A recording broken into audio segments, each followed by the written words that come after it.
Welcome to AAR pharmacy lectures. Next हमारे पास protein synthesis inhibitors में है मैक्रोलाइड्स। मैक्रोलाइड्स की एग्जांपल एरिथ्रोमाइसिन, एजिथ्रोमाइसिन, क्लेरिथ्रोमाइसिन या टेलिथ्रोमाइसिन। मैकेनिज्म ऑफ एक्शन अगर हम देखें इनका, तो ये जो है 50S राइबोसोमल सब यूनिट से बाइंड होते हैं। 50S राइबोसोमल यूनिट से बाइंड होने के बाद जो है ट्रांसलेशन स्टेप को इनहिबिट कर देते हैं, तो उसकी वजह से जो है राइबोसोम जो है स्लाइड नहीं कर पाएगा mRNA पे, तो फर्दर जो है प्रोटीन की सिंथेसिस नहीं हो पाएगी। अब इसके मैकेनिज़्म को याद करने के लिए चीज़ है, देखिए मैक्रो का मकसद क्या है कि बड़ा। अब हमारे पास जो राइबोसोम है ना, उसमें हमने दो सब यूनिट्स पढ़े थे, यूनिट्स 50S और 30S। अब 50 मतलब बड़ा, मैक्रोलाइड्स जो है वो 50 पे काम करते हैं, जबकि 30 का मकसद क्या हो गया कि माइनर होगा, छोटा होगा। तो उसको अमाइनो ग्लाइकोसाइड्स को आप याद कर सकते हैं। माइनो मतलब माइनर वाला जो है वो 30 सब यूनिट पे काम करता है, 30S सब यूनिट जो है हमारे पास। उसके अलावा टेट्रासाइक्लिन जो है, T से टेट्रासाइक्लिन और T से ही 30, तो टेट्रासाइक्लिन भी जो है वो 30S सब यूनिट पे काम करते हैं राइबोसोमल। तो इस तरह से आप इजीली इनको याद कर सकते हैं कि मैक्रो जो है वो 50 पे काम कर रहे हैं, मैक्रोलाइड्स हैं। बाकी टेट्रासाइक्लिन और अमाइनो ग्लाइकोसाइड जो है वो 30S सब यूनिट पे काम कर रहे हैं। रेजिस्टेंट अगर हम देखें मैक्रोलाइड्स में किस तरह डेवलप होती है, पहला मैकेनिज्म है म्यूटेशन ऑफ राइबोसोमल यूनिट की ही म्यूटेशन कर लें। उसके अलावा दूसरा जो है MEF-A जीन जो है वो ईफ्लक्स पंप बना ले। ईफ्लक्स पंप बना लेंगे तो मतलब ड्रग को वो वापस बाहर फेंकते रहेंगे, तो उसकी वजह से ड्रग अपना इफेक्ट नहीं दिखा पाएगी। एंटीबैक्टीरियल स्पेक्ट्रम की अगर हम बात करें, तो ये जो है ग्राम पॉजिटिव कोका है, ग्राम नेगेटिव कोका है, उसके अलावा ग्राम नेगेटिव बेसिलाई को कवर कर सकते हैं, और साथ साथ जो है क्लेमाइडिया को भी कवर कर सकते हैं। क्लेरिथ्रोमाइसिन के अगर हम यूजेस देखें तो RTI में यूज़ हो सकती है। उसके अलावा गैस्ट्रिक अल्सर जो H पाइलोरी की वजह से होती है, उसमें यूज़ कर सकते हैं। एजिथ्रोमाइसिन और रोजिथ्रोमाइसिन RTI, उसके अलावा soft tissue infection, skin infection हो गए। गोनोरिया में जो है सेफ्ट्राजोन के कॉम्बिनेशन के साथ यूज़ किया जाता है। इसके अलावा यूरिथ्राइटिस में सर्विसाइटिस, एपिडिडाइमाइटिस जो क्लेमाइडिया की वजह से होती हैं, उनमें यूज़ किए जा सकते हैं। मैक्रोलाइड्स के अगर हम फार्माकोकाइनेटिक देखें, एरिथ्रोमाइसिन जो है वो एसिड लेबाइल ड्रग है। जो भी एसिड लेबाइल है मतलब वो जो है गैस्ट्रिक के इन्वायरमेंट को अब बर्दाश्त नहीं कर पाएगी, तो इसीलिए या तो उसे जो है एंटेरिक कोटेड फॉर्म में दी जाती है, या जो है as a ester salt form में दिया जाता है, ठीक है। जबकि दूसरे जो हमारे पास मैक्रोलाइड्स हैं वो स्टेबल है स्टमक में, तो इसीलिए जो है वो नॉर्मली दिए जा सकते हैं। एजिथ्रोमाइसिन जो है वो पोस्ट एंटीबायोटिक इफेक्ट भी पजेस करते हैं, पोस्ट एंटीबायोटिक इफेक्ट पजेस करते हैं, तो इसीलिए इनकी जो है वंस डेली डोजिंग रिक्वायर्ड होगी, वही जो है सफिशेंट होगी ड्रग के इफेक्ट के लिए।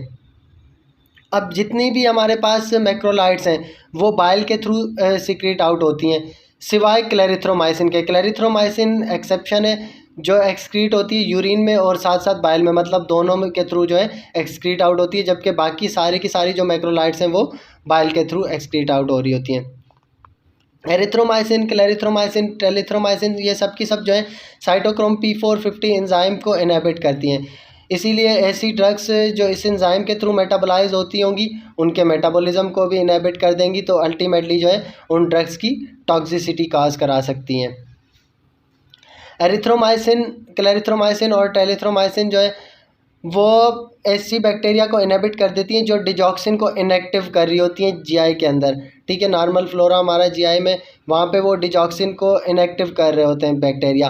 अब ये ड्रग्स जो है उन बैक्टीरिया को जाके इनहिबिट कर देती हैं, तो इसीलिए जो है वो डिजॉक्सिन के लेवल्स को बढ़ा देंगी, सीरम कंसनट्रेशन डिजॉक्सिन की बढ़ जाएगी, क्योंकि डिजॉक्सिन इनएक्टिव नहीं होगा, ज़्यादा से ज़्यादा होगा तो ज़्यादा आ जाएगा बॉडी के अंदर, फिर ब्लड के अंदर जब डिजॉक्सिन या सीरम के अंदर ज़्यादा आएगा तो अल्टीमेटली टॉक्सिसिटी के चांसेस बढ़ जाएंगे। तो ऐसे जो इंटरेक्शन हैं उनके चांसेस सिवियरिटी के ज़्यादा तब होते हैं जब नैरो थेराप्यूटिक इंडेक्स ड्रग हो, और डिजॉक्सिन हमारे पास नैरो थेराप्यूटिक इंडेक्स ड्रग है। अब मैक्रोलाइड के अगर हम की डिफरेंसेस देखें, एजिथ्रोमाइसिन और क्लेरिथ्रोमाइसिन है, इनमें जो है इम्प्रूव्ड टॉलरेबिलिटी और कम गैस्ट्रोइंटेस्टाइनल साइड इफ़ेक्ट है एज़ कम्पेयर टू एरिथ्रोमाइसिन के। एरिथ्रोमाइसिन जो है वो ज़्यादा गैस्ट्रोइंटेस्टाइनल साइड इफ़ेक्ट कॉज करा रही होती है। इसके अलावा एजिथ्रोमाइसिन और रोजिथ्रोमाइसिन अगर हम देखें तो ये जो है ना बहुत कम इनहिबिट कर रही होती हैं साइटोक्रोम P450 को एज़ कम्पेयर टू एरिथ्रोमाइसिन और क्लेरिथ्रोमाइसिन के। मतलब एरिथ्रोमाइसिन और क्लेरिथ्रोमाइसिन जो है वो ज़्यादा इफेक्ट कर रहे होते हैं साइटोक्रोम P450 पे, इसीलिए वो जो है ज़्यादा साइटोक्रोम P450 को इनहिबिट कर रही होती हैं। इसके अलावा ग्राम पॉजिटिव एक्टिविटी जो है क्लेरिथ्रोमाइसिन की वो ज़्यादा है एज़ कम्पेयर टू एरिथ्रोमाइसिन और एजिथ्रोमाइसिन के। इसके अलावा एजिथ्रोमाइसिन को अगर हम देखें तो ये जो है ग्राम नेगेटिव कवरेज ज़्यादा प्रोड्यूस करती है एज़ कम्पेयर टू एरिथ्रोमाइसिन और क्लेरिथ्रोमाइसिन के।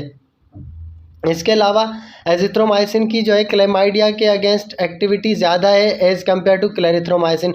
इसको याद करने के लिए अब हम क्या कर सकते हैं, सी से क्लेमाइडिया है, सी से क्लेरिथ्रोमाइसिन है, तो लाइक जो है वो लाइक को रिपेल कर रहा है, मतलब क्लेरिथ्रोमाइसिन जो है वो क्लेमाइडिया के अगेंस्ट इतना एक्टिव नहीं है एज़ कम्पेयर टू एजिथ्रोमाइसिन, उसकी जो है एक्टिविटी ज़्यादा है।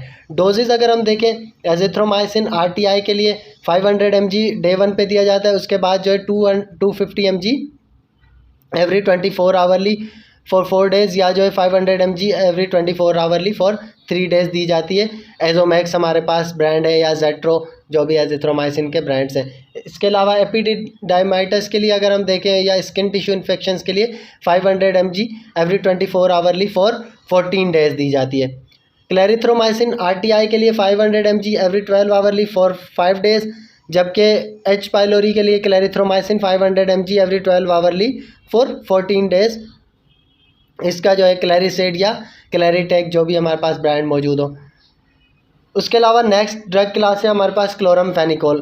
क्लोरमफेनिकोल जो है बहुत एक्टिव है against gram positive gram negative organism, मगर यूज़ नहीं की जाती, या यूज़ बहुत लिमिटेड है इसकी टॉक्सिसिटी की वजह से।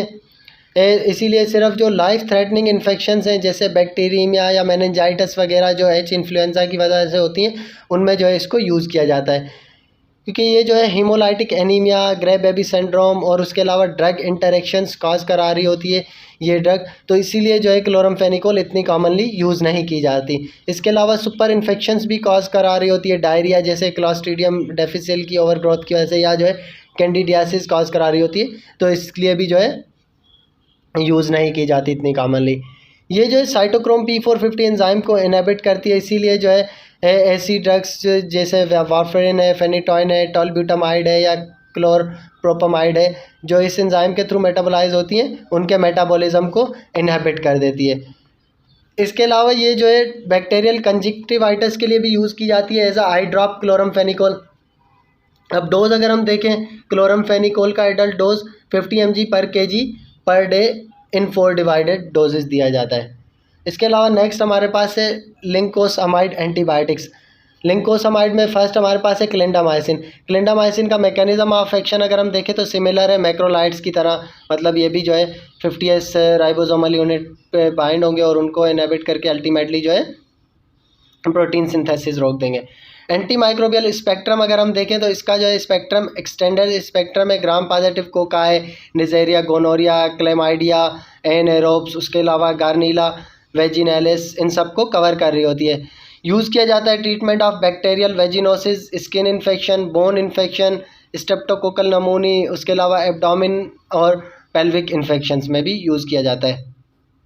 प्रेफर किया जाता है इसकी treatment along with metronidazole bacterial vaginosis के लिए। ठीक है, clindamycin 300 mg every 12 hourly along with metronidazole 400 mg every 8 hourly combination में यूज़ किया जाता है फॉर बैक्टीरियल वेजिनोसिस। बहुत ज़्यादा सीवियर और कॉमन जो इसका ADR है वो है सीडोमेम्ब्रेनस कोलाइटिस, जो कि कॉज कराता है ये over growth of Clostridium difficile की वजह से। क्लॉस्ट्रीडियम डिफिसिल ओवर ग्रो करता है तो उसकी वजह से जो है सीडोमेम्ब्रेनस कोलाइटिस कॉज कराता है ये। प्रेगनेंसी कैटेगरी इसकी B है। उसके अलावा 2 फॉर्म में अवेलेबल है, टॉपिकल डेलासिन T और उसके अलावा कैप्सूल फॉर्म में अवेलेबल है डेलासिन C। सेकंड हमारे पास लिंकोसामाइड में है लिंकोमाइसिन। लिंकोमाइसिन जो है यह इनहिबिट करता है प्रोटीन सिंथेसिस को बाय बाइंडिंग विथ 50S सब यूनिट। नैरो स्पेक्ट्रम एंटीबायोटिक है, सिर्फ जो है ग्राम पॉजिटिव कोकाई और कुछ ग्राम पॉजिटिव बेसिलाई को कवर करता है और यूज़ किया जाता है सिर्फ सीरियस कंडीशंस, जब भी पेशेंट जो है पेनिसिलिन एलर्जिक हो या जो है पेनिसिलिन इन्फेक्शंस को ट्रीट ना कर पाए, मतलब पेनिसिलिन रेजिस्टेंट स्ट्रेन्स आ जाए, तो उनमें जो है सिर्फ इसको यूज़ किया जाता है। इसके अलावा ये जो है सीवियर टॉक्सिसिटी भी प्रोड्यूस कर सकता है, स्पेशली जो स्यूडोमेम्ब्रेनस कोलाइटिस हमने कहा था वो भी जो है ये प्रोड्यूस कर सकता है, और उसके अलावा स्किन रिएक्शंस भी प्रोड्यूस कर सकता है। इसीलिए रिकमेंड किया जाता है कि इसको जो है मेट्रोनिडाजोल के साथ यूज़ किया जाए लिंकोमाइसिन को, क्योंकि स्यूडोमेम्ब्रेनस कोलाइटिस काज करा रहा है, या कभी कभार जो है ओमिप्राजोल के साथ भी यूज़ किया जाता है। सीरियस इन्फेक्शंस जैसे हमारे पास बैक्टीरियमिया हो गया तो उनके लिए यूज़ किया जाता है, जैसे स्टेफाइलोकोकाई, स्ट्रेप्टोकोकाई या न्यूमोकोकाई के स्ट्रेंस की वजह से बैक्टीरियमिया या सीरियस इन्फेक्शंस हो तो उनमें जो है यूज़ किया जाता है। लिंकोमाइसिन जो है वो इसके अलावा सीवियर स्किन इन्फेक्शंस और अपर आरटीआई जैसे फेरेंजाइटिस, टॉन्सिलाइटिस वगैरह है उसमें भी यूज़ किया जाता है। डोज अगर हम देखें लिंकोसिन का 500 mg एवरी 8 आवर्ली यूज़ किया जाता है।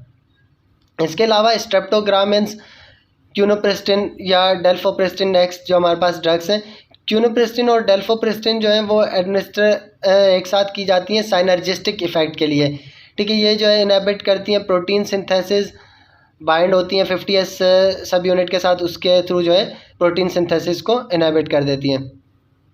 एक्टिव है अगेंस्ट ग्राम पॉजिटिव माइक्रोब्स जैसे मर्सा हो गया, उसके अलावा वैनकोमाइसिन रेजिस्टेंट एंटेरोकोकस फीकम हो गया, मगर ई फैकेलिस के अगेंस्ट ये जो है एक्टिव नहीं है। करंटली जो है FDA इसको रिकमेंड नहीं करता रेजिस्टेंट माइक्रोब्स के अगेंस्ट यूज़। प्राइमरली ये एलिमिनेट होती है बाइल के थ्रू, मतलब मेन जो है ये बिलियरी रूट के थ्रू एक्सक्रीट आउट हो रही है, तो इसीलिए जो है हेपाटिक डोज एडजस्टमेंट वगैरह इसकी रिक्वायर्ड होगी।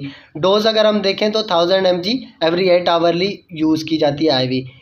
लाइनजोलिड हमारे पास जो है ये इनहिबिट करती है फॉर्मेशन ऑफ 70S यूनिट, तो इसीलिए जो है प्रोटीन सिंथेसिस इनहिबिट कर देती है। ये जो है 50S सब यूनिट से बाइंड होती है, तो इसीलिए जो है प्रोटीन की कॉम्प्लेक्सेशन रोक देती है, मतलब वो जो राइबोसोमल यूनिट है उसकी कॉम्प्लेक्सेशन रोक देती है, तो अल्टीमेटली जो है प्रोटीन सिंथेसिस नहीं हो पाती।